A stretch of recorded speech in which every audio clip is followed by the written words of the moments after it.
Hello, hello, hello. Today is the 31st of March when you're hearing this. A great interview today with Matt from Alderon Games. He is the big bad T-Rex, the head honcho, sometimes tester-in-chief of processors, which we'll get into. It is a pretty interesting, a little longer than usual conversation, so I'm going to keep this intro super brief. Regarding Intel, some of their processor woes of late, general, how do you handle... You have a lot of customers, right? If folks who don't know, Alderon Games has a game, called Path of Titans. It is a dinosaur-based MMO in which you play a dinosaur. You can make any kind of dinosaur you want. You go around, you do, anything a dinosaur can. That was my sad attempt at the old Spider-Man intro. Apologies. Yeah, so a lot of infrastructure, a lot of players, a lot of different platforms. I believe it's on Switch, iOS, PC, Mac, the other consoles, Xbox, PS5, etc., etc. So it's a big operation, a lot going on, and he relies heavily on, I'll let him tell it better. But needless to say, unless you've been under a rock, Intel's had some trouble. Trouble is a delicate way to put this.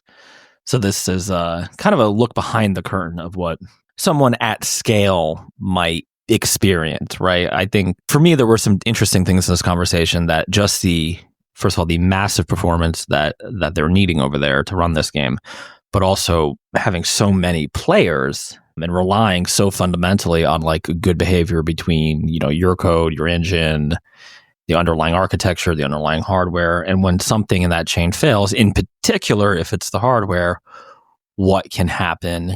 And, you obviously you can't rip people's CPUs out. So how do you mitigate that? So really good conversation.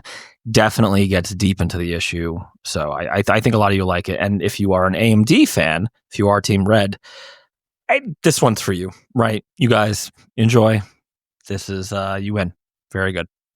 But we have some housekeeping first. So the Earth Day Challenge from the Mad Bot are still going on. If you are a middle school or a high school student in Los Estados Unidos and you want to do some open source that in some tangential way or direct way is to help with climate change or global warming or whatever name you prefer, go ahead and submit it. We don't do anything with it. You just want to look at it. It has to be on GitHub. And you could win, if you're the first place winner, a free Thelio. And there are second and third place prizes, various launch keyboards. All of those products are by System 76, but I'm buying the Thelio. And we have a partner who's helping out with the launch keyboards. So their information will be in the show notes too. Additionally, we're trying to, this year, see if we could get more entries. So if you don't mind, if you could share the page, it's just publicly facing URL. Shouldn't be too hard. That would be great. Last year's, we've always gotten enough kids, but we were heavily skewed towards high school. It'd be nice to get some of the middle schoolers. Let's give the younglings a shot. Not in the way that Anakin does though, because that's bad. Anakin's he's a bad hombre, bad dude. Also, the Discord. The Discord is the way to be. If you want to communicate, get some help, looking for a job, just chill, nerd out, go to the Coder Radio Discord. And the Game Radio people are there too. We're all, the overlap is we're all the same. It's one thing now. Fun place, good stuff. I did get the feedback on the AI and junior developer stuff. We're going to have a whole show about it. So I'm not going to cover it here. I'm not going to cover it in the feedback show, which should come out the following week after this one, because I should have a pretty good interview with somebody working in that space on it relatively soon. And it's such a big topic that I don't think it makes a lot of sense to try to do 2 minutes on it. And then to be totally frank, I'm not 100% sure that I'm right in what I think. I'm actually working through something on that right now in terms of my initial thought when this is going back months now. I think me and Chris discussed it for a while. Was I thought, AI was going to just be doom for most junior devs. Starting to back away or lighten up on that a little bit, in part because of some of the folks I've been speaking to and we'll probably have on the show. So good stuff there. Speaking of feedback, so it's a little unfair, but the day this comes out is the last day to get any feedback in for March. If you go into the Discord, there's a show feedback channel. Do they call them channels? I think they do. With a pin thread, you got to put it there, or you can DM it to me. I have a bunch now. But feel free to get it in. If not, it'll have to wait till April's feedback, which of course comes out in May, right? Because that's how we're doing this. Yeah, so feel free to get it in. If you want to be anonymous and you send it to me in Discord, you have to tell me that you want to be anonymous or else I won't know. Okay? So please, please, please do that. That's it for the housekeeping for now. I would encourage everyone to do, if you're interested, if you're a listener, because I know a lot more people listen than are in the Discord. I don't really check the YouTube comments. I barely check the Reddit. If you want to get something in the show, you have a question, or you just want to like network with people or chat with people, Discord's the way to go. All right. So I'm not going to hold your raptors anymore. See, I'm not good with dinosaur jokes. I just don't have it. Here's Matt. T-Rex away.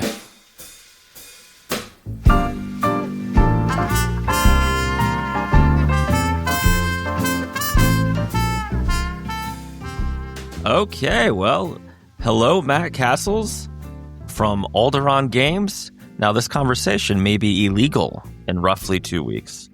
Because, Matt, you're presently in Canada, is that correct? I guess so. What, is it going to get banned or something? I don't know. Who knows? I understand that things are a little rough with our friends to the north. So hopefully that's a non-issue by the time this airs. But, Matt, you are the founder, right, of Alderon Games. I think you're probably most known for Path of Titans. Is that fair? It's got to be your largest. Yeah, we got a dinosaur game and we got another game in development. Ooh, do you want to leak anything? No, that's secret. Top secret. Damn. See, I almost had him. But you may also be known for, I would say, being public enemy number one for Intel. Yeah, pretty much. I usually am pretty non-political with my company, but when I get personally affected by something and I see, my video editor says, hey, my PC doesn't work, Intel, I'm like, oh, man. Oh, man. So for folks who haven't been following the, I would say disastrous, frankly, last year or two Intel's had, what happened? What's the problem? Yeah, so I can just start from the start. So effectively, it started with looking at a Jira ticket, as we all know, right? You look at a Jira ticket. Oh, Jesus. And it's like the game's crashing. And we go to Sentry, which is our crash reporting service. It's pretty cool. And it's just crashing like crazy. We have servers crashing. We have people's games crashing, waiting crashes like every 30 seconds. And they're all from different people. It's not like the same guy crashing every 30 seconds, right? Right. So we've got hundreds of thousands of crashes. And because it's affecting our game servers, so we're using Intel 14th gen in game servers because it has a high clock rate. And every like 3 or 4 hours, like the server would go down. Oh, wow. As you know, debugging production is kind of hard. Like you don't really have logging very easily. Maybe you turn some stuff off to save RAM. It's not really supposed to be like easy to debug. Right. If a server goes down while you're sleeping, what are you going to do to debug it? All right. Especially with a multiplayer game with networking code, you can't just chuck in a breakpoint on your game. 100 people connected to that server, right? Oof. So we got all these crashes and we're like, oh man, we must be really bad at coding. Like our code sucks. Like, why is this crashing, right? So it's like, oh, okay. Maybe it's the compiler. And do you reckon it's compiler? No, the compiler is never wrong. So it's debugging this issue. And yeah, we saw some posts online about, Intel's having this like weird bug where if you're installing the NVIDIA driver, it just says you're out of VRAM. Even though you have like 24 gigs of RAM, that's fine. Intel said, hey, it's NVIDIA's fault. The driver's bad. NVIDIA sucks kind of thing. But a couple of months later, there's a little bit of a story started coming out about NVIDIA said, hey, it's actually not our driver. Your CPU is like bad. It's like failing in decompression. So what Intel did is they started blaming the motherboard vendors and said, hey, this ASUS motherboard you have is like running out of spec and this motherboard vendor's at fault. And that's why the CPU is not working. So we took that. We started doing some troubleshooting on our side. It took us about 6 or 7 months of troubleshooting. Oh, wow. That is a huge investment in time. I would reach out to industry contacts. I was talking to like Steve from Games Next. I was talking to Wendell. Right. I was talking to a whole bunch of other tech reviewers and journalists and game devs. And like, hey, is your game crashing too? And we would do BIOS updates. We would be messing with like the voltage and the BIOS settings, would be messing with like ECC settings and RAM and so much debugging. And obviously this is all bare metal. It's not like DigitalOcean where you just boot up a new server. Right. These game servers are bare metal because it costs too much to rent it on the cloud, right? Right. I think we should just clarify for folks who don't know. Path of Titans is a massively multiplayer game, right? So there's a client, the game you install on your computer, your Switch, your iPad, whatever. And there's a server, which is where a lot of, correct me if I'm wrong, right, but a lot of the computation for the game world is happening. Yeah, you have like 100 to 200 plays. You got AI and fish and critters and all sorts of things, right? Yep. Now, the thing that sucks is our game is kind of like one of those more hardcore kind of, your dinosaur dies, you lose progress and stuff like that. So dying, like the server being disconnected, is not like kind of Minecraft and kind of turning back on. Sure. It is like progress interrupting. You might be in the middle of combat.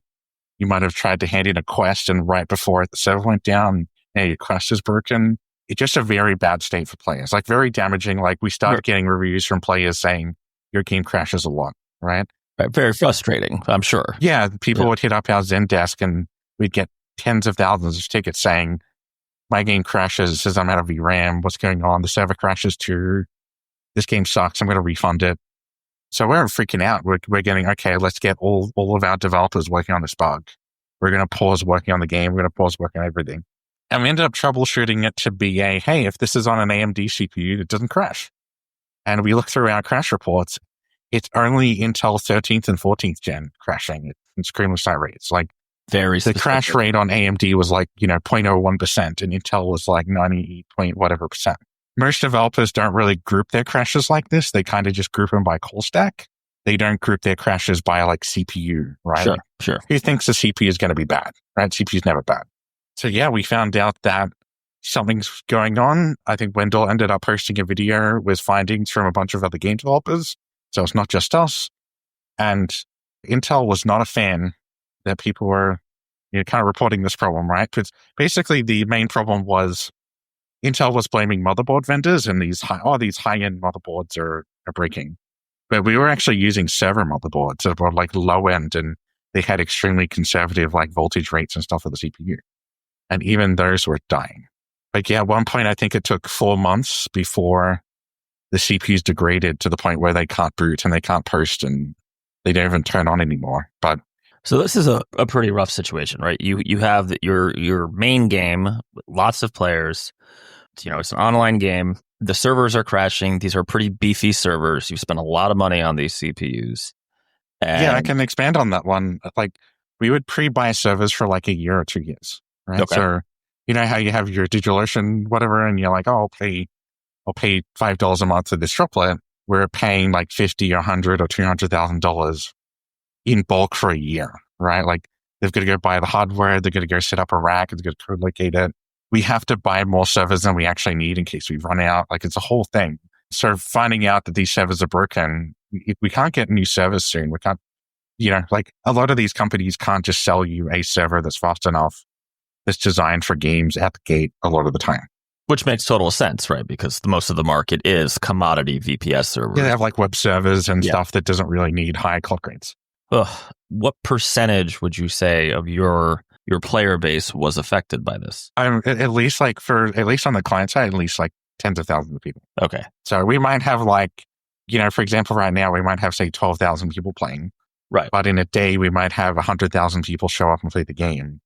And, over a course of a year, we're talking like, millions of people potentially. So having tens of thousands of players affected. And because it's crashing every 3 or 4 hours, or some people every 5 minutes or whatever, they think our game sucks. And, the game's, what did you do in the last update? Your code's wrong. Game's crashing now. Really hard to recover from that kind of damage on the game side. Right. But with the servers crashing, that's affecting everyone as well. So like, even if you didn't have an Intel CPU, if our Intel CPU server crashed, we're in big trouble. Right. Because players, they're not going to care, right? For them, it's a bad experience. That's all that matters. Okay. So that was roughly when did this start? Yeah. So effectively, the crashes were very infrequent, right? So they were like once a month, things would crash, right? But over the course of kind of 6 months, it would go from once a month to every, 30 minutes at one point, right? And so working with kind of Intel and some other people, it got to the point where the problem was getting solved, right? So before we started troubleshooting this problem, Intel had been working on this problem kind of in the background over 2 years. In secret with top men, no doubt, right? Indiana Jones so style. They're working on this problem kind of slowly in the background. They're like, oh yeah, a couple of people have it, or maybe 0.01% of CPUs are affected. And for us, we had all of our CPUs die, like 100% failure rate. You had a 100% failure rate. Yeah, so I'm not saying like everyone would have that rate, but us personally, like company wide. So this would be like people that work on Unreal Engine at the company. This would be our video editor that happened to use a Raptor Lake CPU. This would be our servers. Between everyone at the company, everyone's CPU died. This is crossing not just, I mean, the most multiple motherboards, multiple operating systems, multiple, BIOS versions. CPUs bought from different places in different countries and different stores. I'm going to make the wild assumption that your servers are some form of Linux, and you're we're running like Ubuntu server or 2204 Sure. or whatever, or something. And like that. your video editors and such are almost certainly running Windows, right? Yeah, he's running Windows, and he might have a gaming motherboard, and we might have a server motherboard. So it's pretty widespread. A lot of game developers are getting upset at Intel. People doing posts. I got to the point where I would spend, I don't know, it's like 6 hours a day on Reddit. And I would go on the Intel subreddit. I'd go to the hardware board, and I'm just trying to get attention for this thing. I'm just saying, hey, look, this is really bad. There's a lot of problems going on. Can I get help? I'd email my Intel rep and not have a really great experience, right? So after bashing Intel on Reddit for a couple of months, they actually reached out to me, and I had a call with them, right? Okay.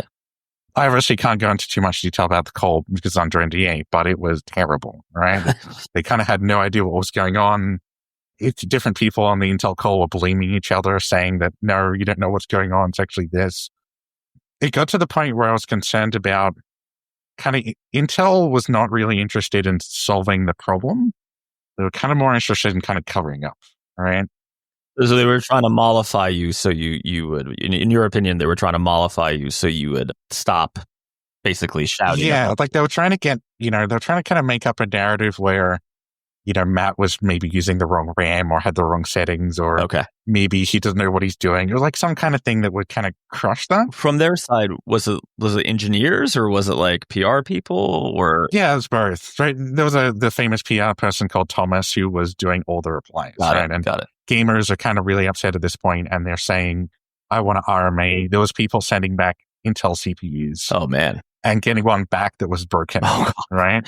Okay. So Intel is still like, they know they have this defect. It's been going on a while, but they're still selling CPUs. To this day, they're still selling them. Yeah. So we ended up getting a Verge article written based on a lot of questions and posts we made on Reddit that asks Intel questions like, are you going to do a recall? And are you going to let people know about this? And a lot of it was, well, maybe, and no, we're not doing a recall. And they kept selling these CPUs. So we had to let people know, like, stop buying these things, right? Like, there's no fix. Yeah. So they started trying to work on a fix. But as you know, with every fix, there was performance impact. So you might lose 10% performance.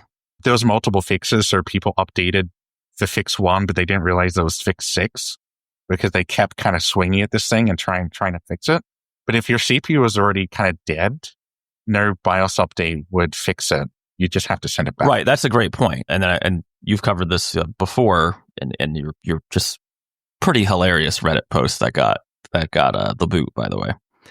So the problem with these CPUs, folks, is not that it's just buggy and crashes your game or your application or whatever you're running. It's that it actually hurts itself. It damages the hardware.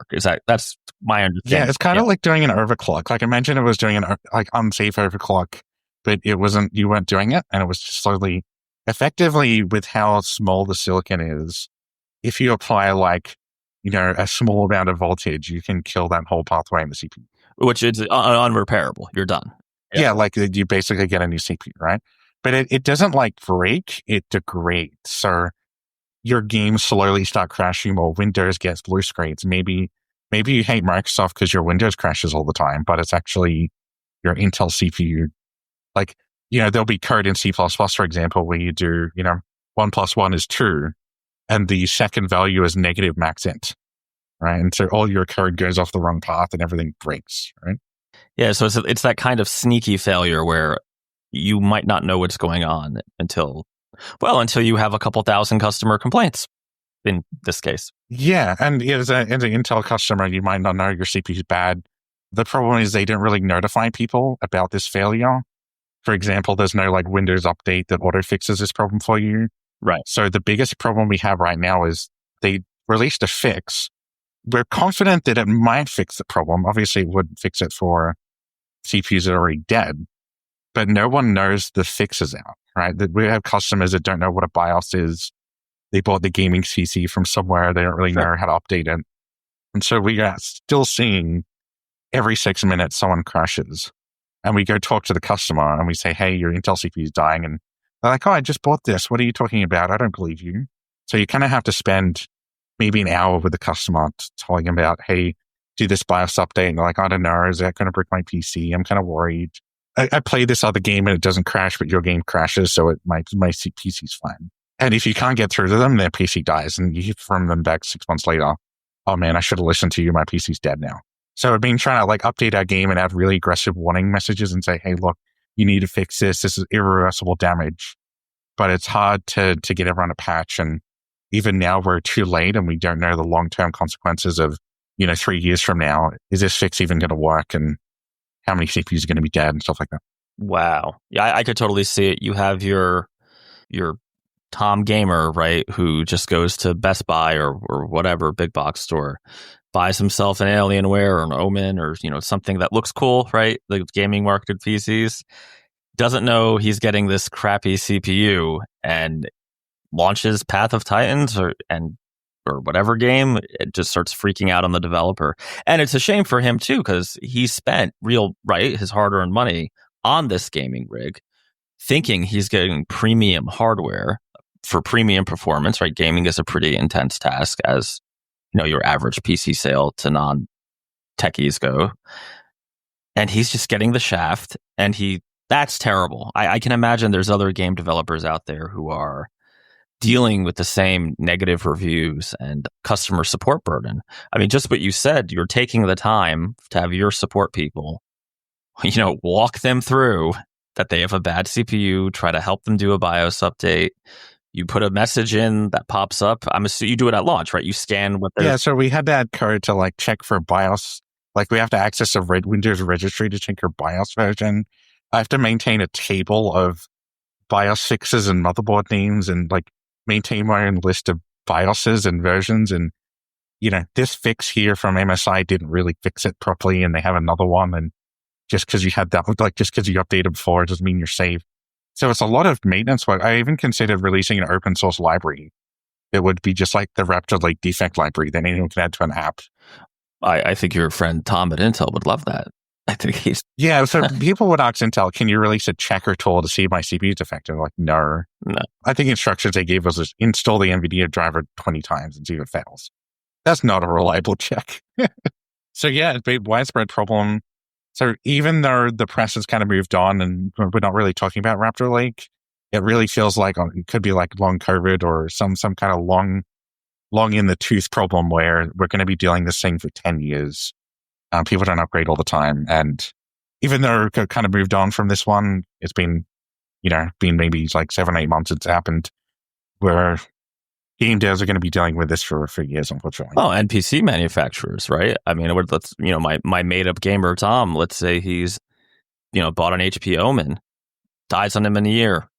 I bet he's not buying another HP, right? I mean, oh yeah, we would get comms from OEMs where behind the scenes, no OEM wants to talk bad about Intel. Well, right? They're the biggest partner in many cases. Yeah, no game devs want to talk bad about Intel. I'm kind of an indie developer and I'm self-funded, so I was willing to, they talk about, I'm sure in Coda Radio, right?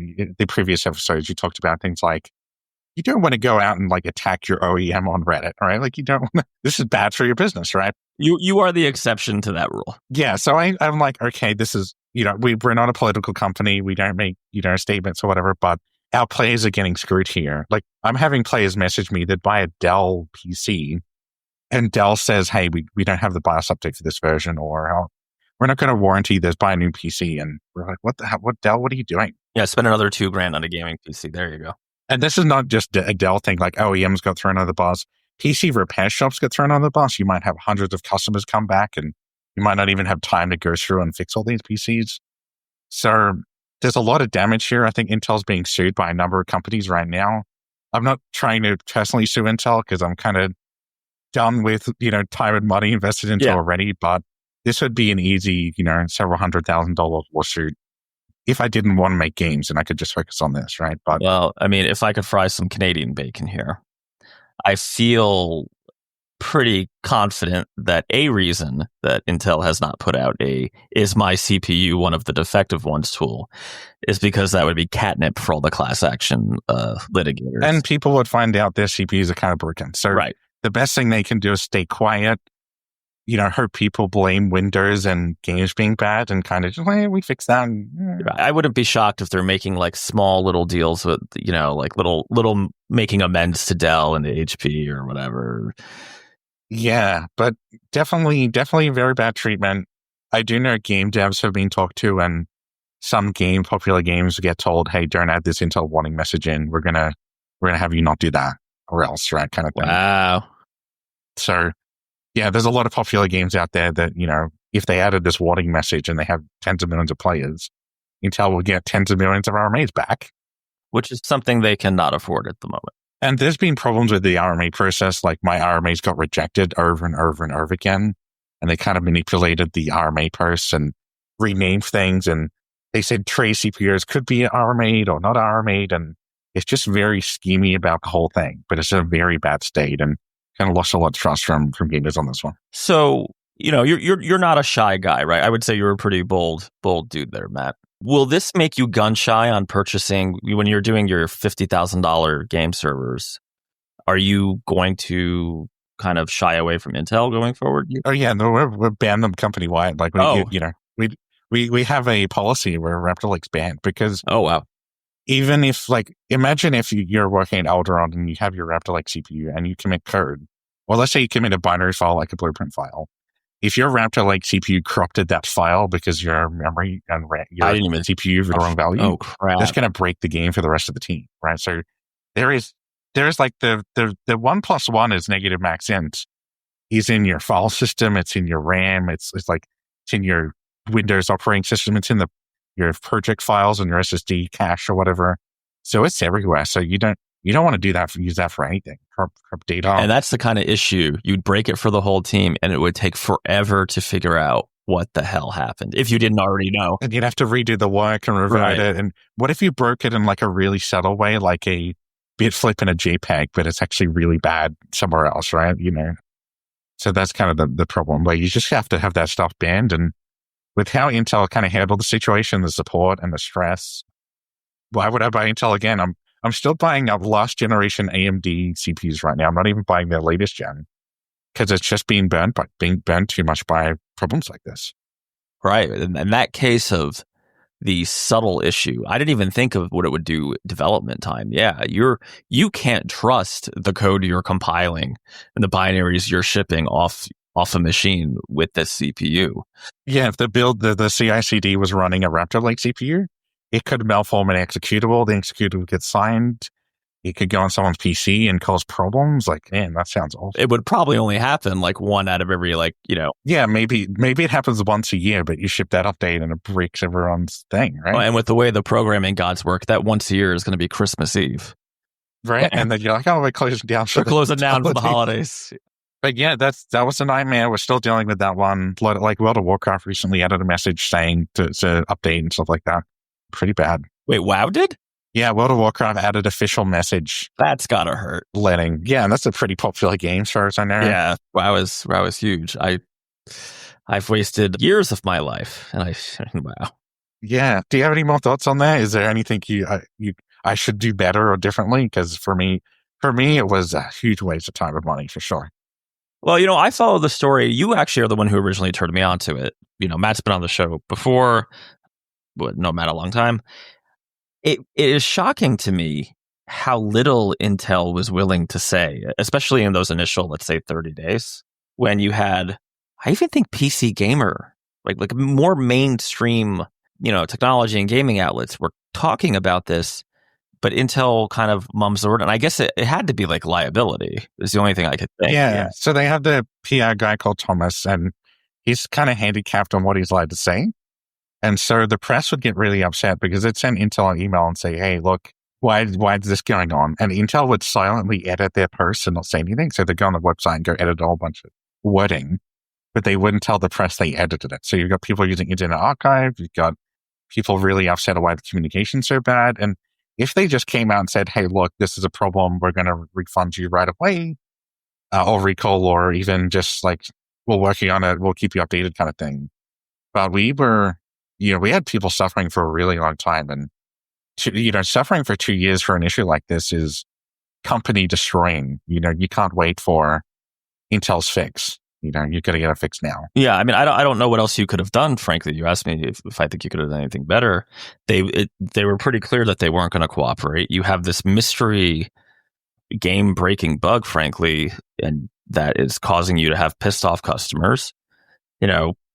That's a tough situation. You need to not destroy the reputation of your rather large game, right? Your very large game, and your game is affected. Do you consider Path of Titans an MMO? I would, but yeah, I mean, usually MMO, I kind of think like 1,000 players or more. But if we're talking like hundreds of players and stuff like that, maybe MMO Lite or something like that. But pretty big audience. Like we have like thousands of servers around. We have community servers. Sure. So we would have to tell community server owners, sorry that you paid like you're only $400 this month to the server, but that's got to go because that crashes. So it's not just me that was financially affected, it's like all of my community as well. Yeah. Because some people, like if you wanted to Path the Titan server, it might be a hobby for you. You might pay a couple $100 a month. You might have a small community. But if your server that you bought's broken too, then you're upset as well. And right. And you're paying to have the server and you don't understand what's going on. God, that is really, I don't think there's much you could have done. I mean, other than what you did, which was, frankly, bring awareness to the problem such that they couldn't keep denying it. And moved on to a better solution, right? You moved on to AMD is what I'm getting. Yeah, and they I don't think they've crashed since. Like if it wasn't for kernel patches, we would have like a year of uptime with no crashes. You know what I mean? Oh my God! So it runs flawlessly. And there's a couple other things we've been working on with Intel. I know one of them was, if you're familiar with like upscaling, so sure. There's like DLSS4, there's FSR4, and there's XeSS, which is Intel's upscaler. And so recently, in the past couple of months, I've been paying devs to kind of code them into the game. And we've been finding out that Intel as a company right now is not doing so hot.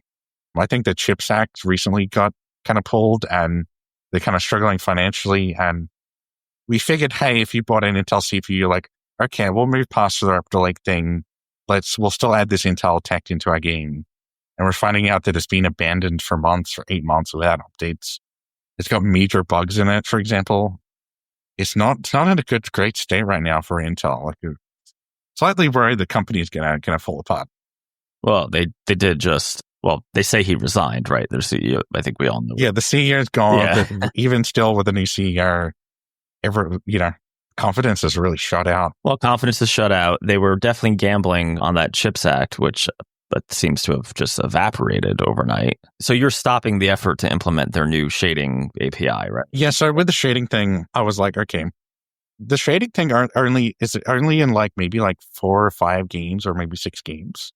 So they have XeSS2, which is like you need to sign an NDA and Intel needs to like your game and you need to manually get it added in, which of course the GPUs launched months ago, right? So I guess they're kind of worried a developer is going to implement Boolean to make their tech look bad. But for their older version, it's kind of abandoned. It's in 400 games, but it's got a major bugs and kind of abandoned. So I posted on Reddit about this.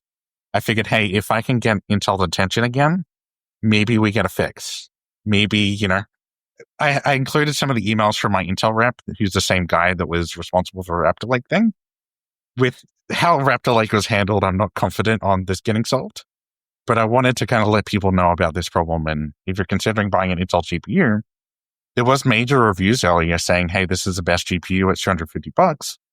But people finding out the performance of it's really bad if you have an older CPU. And it's kind of fallen apart. And Intel's doing layoffs, for example, this month. Yep. They're kind of selling a product that has software they promised that didn't even launch. So they told gamers, hey, buy this card, it's going to have this new software in it. And it never came out.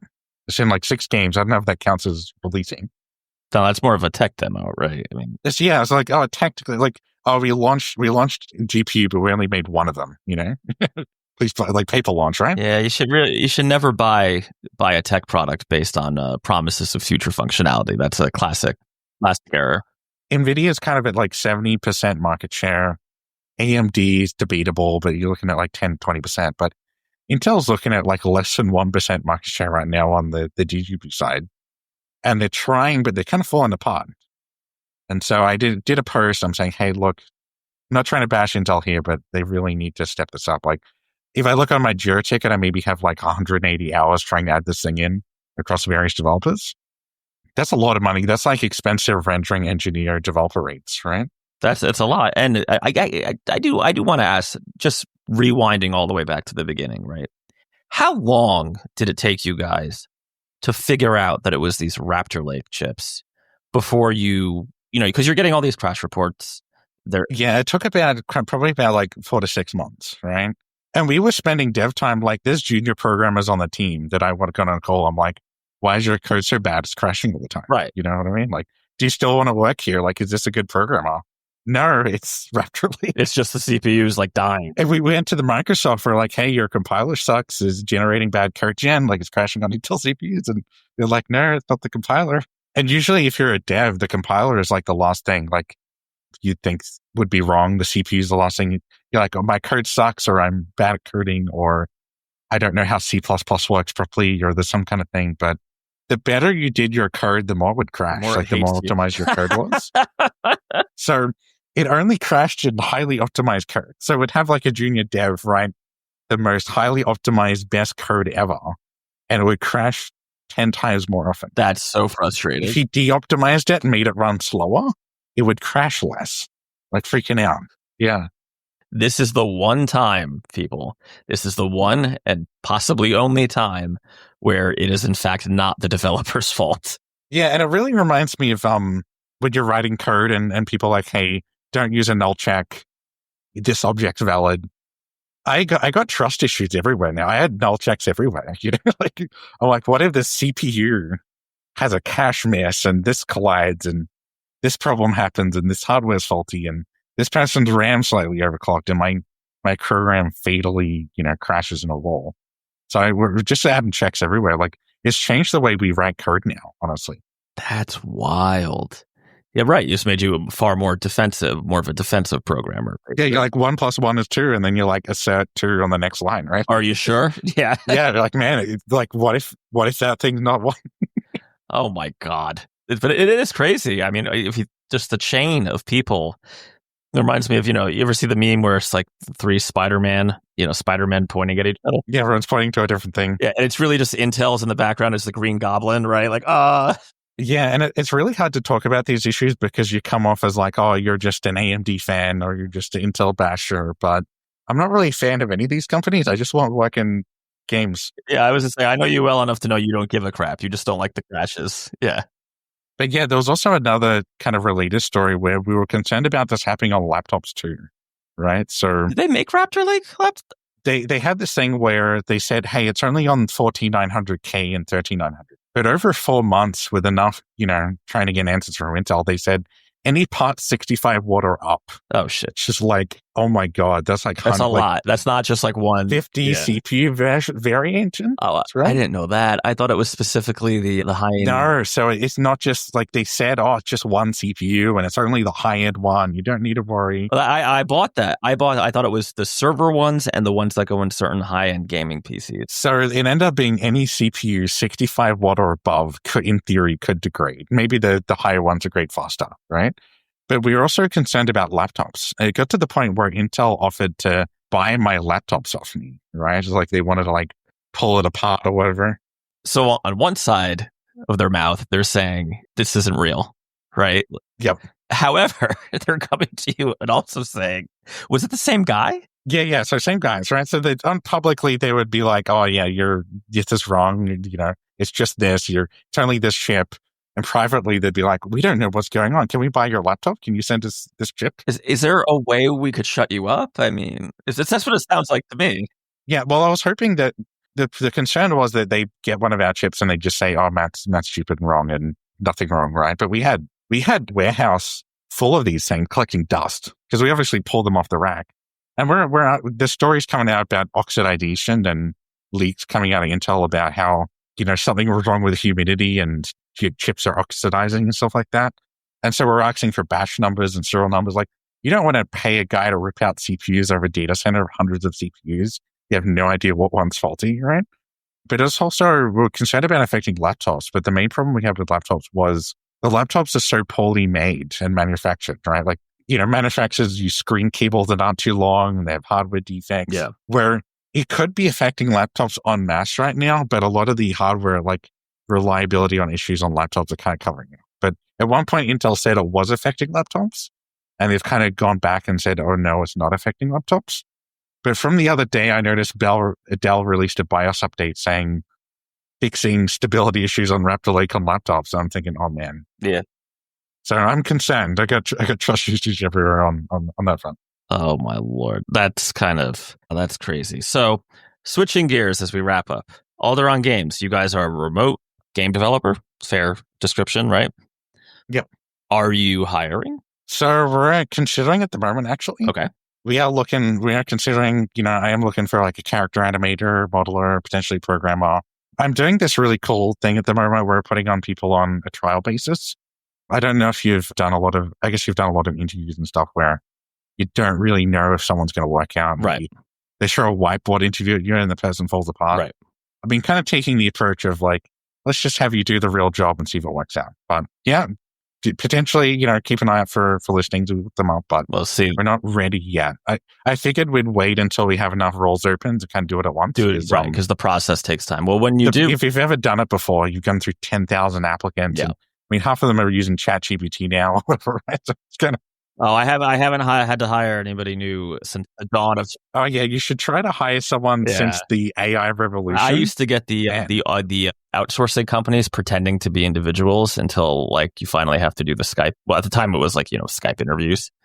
Yeah, people with ChatGPT now they have it on their phone and they use it in this voice mode where they hit the record button and have the interviewer question go in at ChatGPT. Oh my God. And then it like silently outputs it as text. And like you see the reviewers freak out like, can you share your screen? Are you cheating?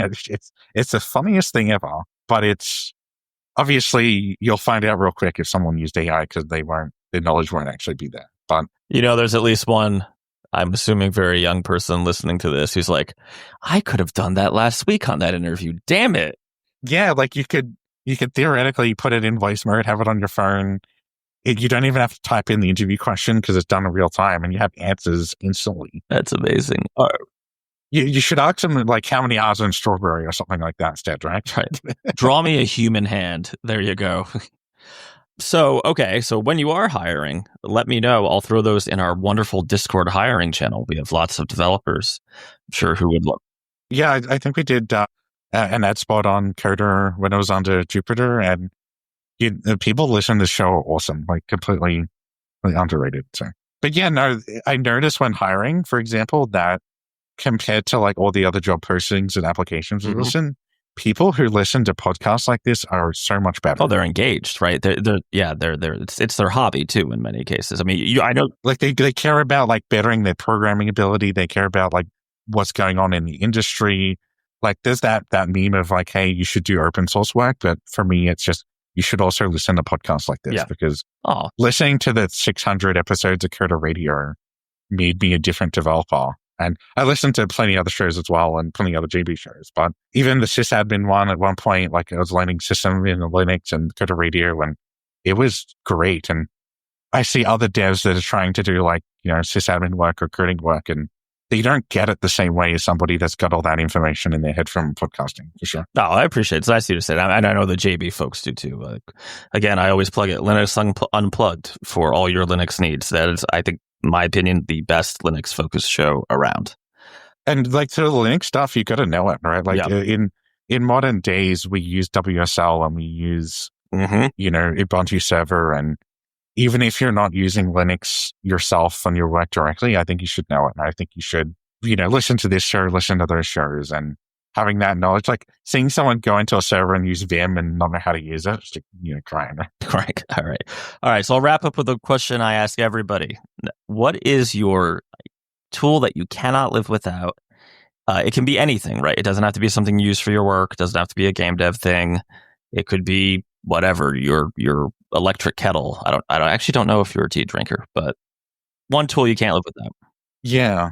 I think for me with my dev workflow, it's having a really good dev setup where you've got like a HDMI switcher and stuff like that. Yes. For me, if you've got like, 10 PlayStation 5 dev kits or whatever, switching between them and testing the game, and like the difference between, say, a QA person that just has like a single Xbox and they're like testing the game versus somebody that's got a good setup and a HDMI switcher, and they went out and bought the monitors and stuff like that they needed to buy. That makes a huge difference, honestly, because I see all these clean setups where people have like their MacBook Pro and they have nothing on their desk. They have, this is a clean setup. People that get really good work done, they use tools like that, like I said, HDMI switcher, and just think about, I guess, tools and software and even small devices that can save them a lot of dev time, in my opinion. Makes a ton of sense to me. All right, Matt, thanks for coming on. Thanks for having me. Have a great day. And if you want more Coder Radio, check the show notes. All Matt's contacts will be there, Alderon Games, Path of Titans, and even some spicy Intel coverage. Later. Bye.